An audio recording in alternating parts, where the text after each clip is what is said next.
नमस्कार, जोहार। आप देख रहे हैं ऑन द स्पॉट 24। झारखंड में ज़मीन को लेकर संघर्ष कोई नया मामला नहीं है और अक्सर जो है सरकार और ग्रामीणों के बीच ज़मीन को लेकर संघर्ष होती रहती है। और ताज़ा मामला इन दिनों चल रहा है रांची जिले के कांके प्रखंड अंतर्गत नगड़ी गांव में, जहां पर रिम्स 2 को लेकर जो स्वास्थ्य मंत्री इरफान अंसारी है उनके द्वारा कहा गया है कि रिम्स 2 का निर्माण हम उसी भूमि पर करेंगे।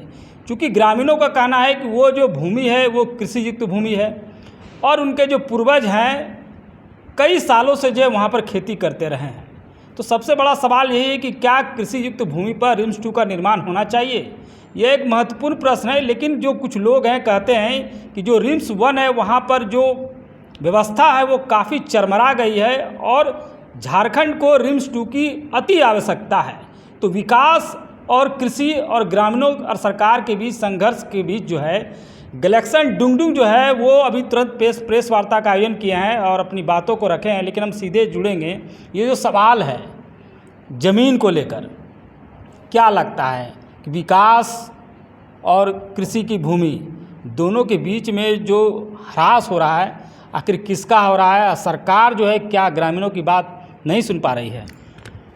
मैं सुन रहा हूँ इस बात को लगातार, जिस तरह से जो माननीय स्वास्थ्य मंत्री डॉक्टर इरफान अंसारी कह रहे हैं कि रिम्स 2 हम वहीं पर बनाएंगे।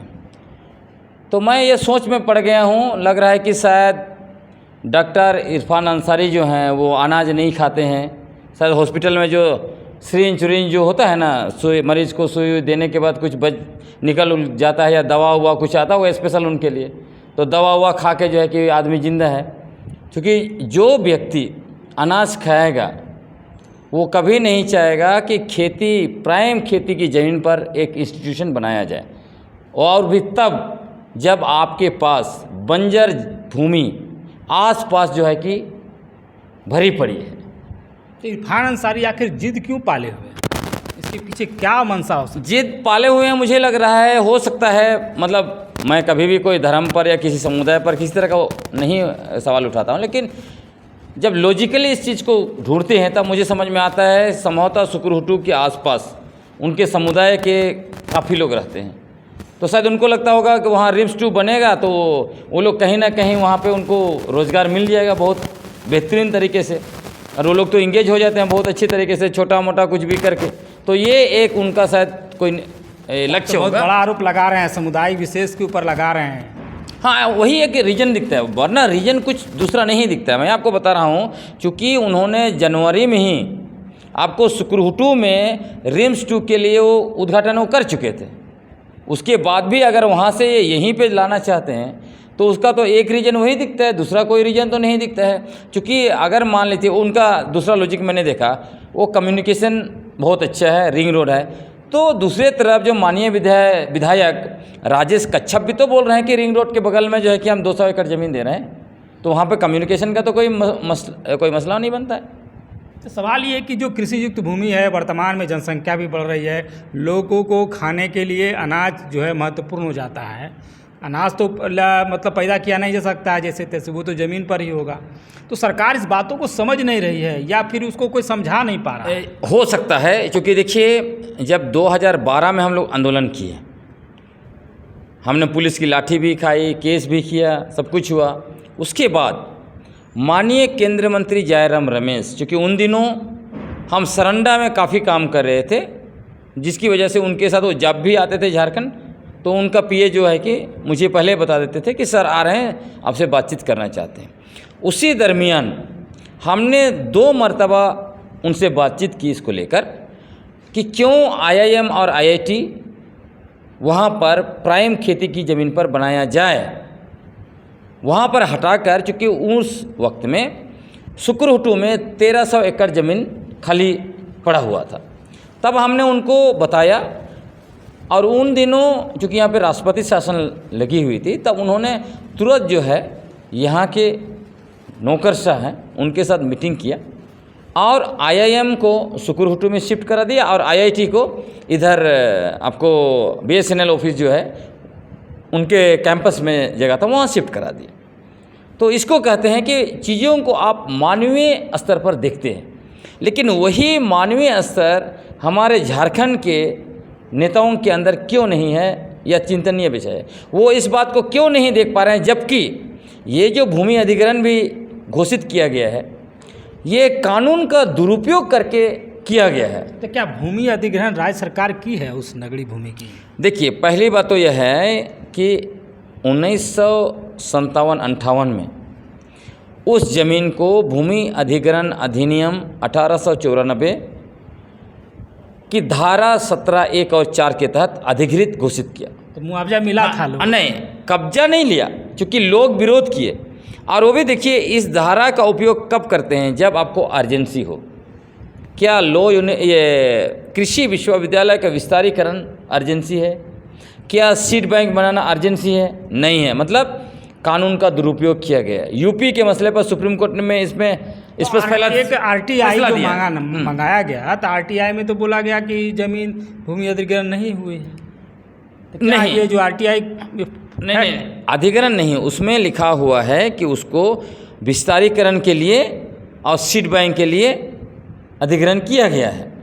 लेकिन होता क्या है कि दो चीज़ होता है, एक तो अधिकृत घोषित करना, दूसरा कब्जा में लेना। तो भूमि अधिग्रहण अधिनियम 1894 में ही है।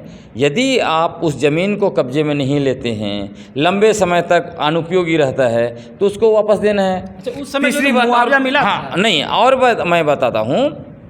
इसमें अनुसूचित क्षेत्र है या आदिवासी इलाके के लिए, यहाँ के लिए CNT एक्ट विशेष कानून है। यहाँ पे जब भी भूमि अधिग्रहण होगा तो CNT एक्ट की धारा 50 के तहत ही होगा। और उस 50 का 2 में यह भी अंकित किया गया है कि मुआवजा देने की प्रक्रिया भूमि अधिग्रहण कानून के तहत होगा।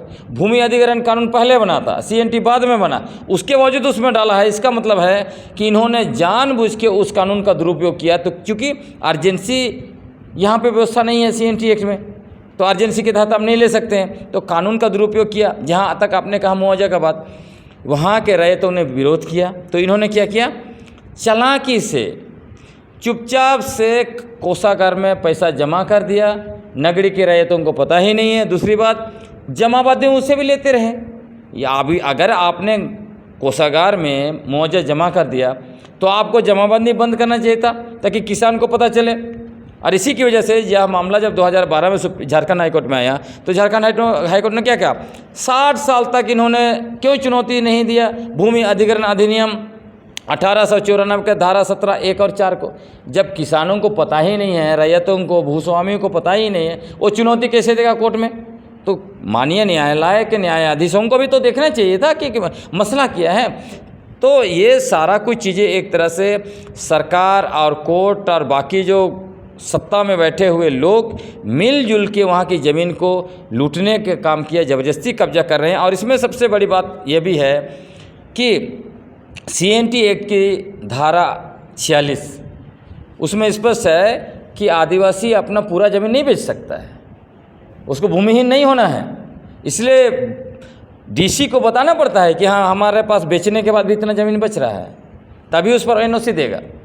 अब यहाँ पे देखिए, नगरी की ज़मीन में इनके पास ये ज़मीन चली जाएगी, कुछ भी नहीं बचा है। तो आदिवासियों को भूमिहीन बनाना CNT एक्ट का उल्लंघन है, 5वीं अनुसूची का उल्लंघन है। क्योंकि महामहिम राज्यपाल को भी देखना है 5वीं अनुसूची पैरा 5(2)(a) के तहत कि कहीं कोई आदिवासी भूमिहीन तो नहीं हो रहा है। तो सब कुछ नियम कानून संवैधानिक व्यवस्था है, उसके बाद भी ज़बरदस्ती करना ये मेरे समझ से परे है, और वो भी अबुआ सरकार से। माननीय मुख्यमंत्री महोदय से मैं निवेदन करता हूँ कि वो आप इसको देखिए। और आपको यह भी बताता हूँ, जब माननीय मुख्यमंत्री हेमंत सोरेन जी पहली बार मुख्यमंत्री बने, 13 जुलाई 2013 को मुख्यमंत्री की शपथ ली। उसके बाद 16 जुलाई को हम इसी नगरी का मसला को लेकर उनसे मिले। मैंने उनको एक स्मारक पत्र भी दिया और उसमें लिखा कि नगरी की ज़मीन को डिनोटिफाई किया जाए।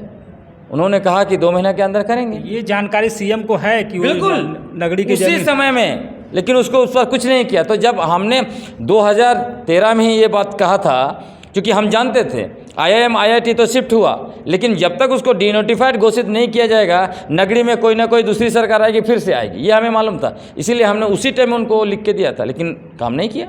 इसका तो ये जो हालत है। नगरी का जो भूमि है प्रस्तावित रिम्स जहाँ बनना है, तो उसका मुआवजा कोषागार में उस समय तत्कालीन बिल्कुल, सरकार जमा कर दी। जमा कर दिया उसी समय में। लेकिन अगर आपकी ज़मीन ली जा रही है आपको बताना पता पड़ेगा। तो होना चाहिए ना भाई। हाँ। आपको नहीं बताया और आप जमाबंदी आपके पास है, आप हर साल जो है कि आप सरकार को मतलब माल गुजारी दे रहे हैं, मतलब आपको क्या लगेगा? एक तरफ जमीन का मुआवजा हाँ? भी दे दिया, दूसरा तरफ जो है आप जमाबंदी बिल्कुल। के नाम पर जो मालगुजारी भी ले रहे हैं। हाँ, तो जब रैयत को सूचना ही नहीं है और अभी कोर्ट कह रहा है कि नहीं ये लोग क्या तो इसमें कोर्ट का भी निर्णय आया है कुछ? कोर्ट का है 2012 में ना, वो सीधे बोले कि 60 साल तक ये लोग कहाँ गए थे, 60 साल तक इन्होंने क्यों चुनौती नहीं दिया।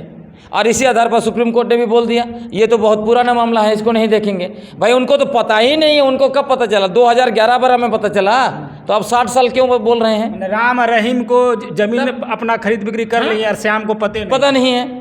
तो ये एक तरह से बहुत बड़ा एक तरह से अन्याय किया गया है नगरी के आदिवासियों के ऊपर। इसलिए माननीय हेमंत सोरेन जी को देखना चाहिए इस पूरा मसला को और जो है कि उस पर निर्णय लेना चाहिए। उनको खेती करने दीजिए, खेती का समय है, ताकि वो लोग आपको ना कोसे। नहीं तो होता क्या है, जो आदमी संघर्ष करता है जब वो कोसता है तो उसका आह जो है कि बहुत जल्दी लगती है। चलिए, ये बहुत बड़ी बात ग्लेक्सन डुंगडू ने कही, क्योंकि आदिवासी मामलों के जानकार हैं और लगातार भूमि पेशा जैसे तमाम जो आदिवासी मुद्दे हैं उनको लेकर के वो प्रखर रहे हैं।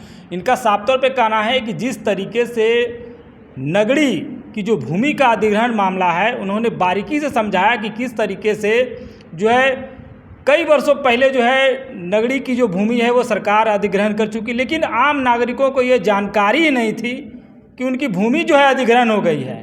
अब सबसे बड़ा सवाल यही है कि जब आम आदमी को जानकारी नहीं है तो फिर आगे वो क्या करेंगे। तो आप देख रहे हैं ऑन द स्पॉट 24, मैं शुभेंदु पंडित।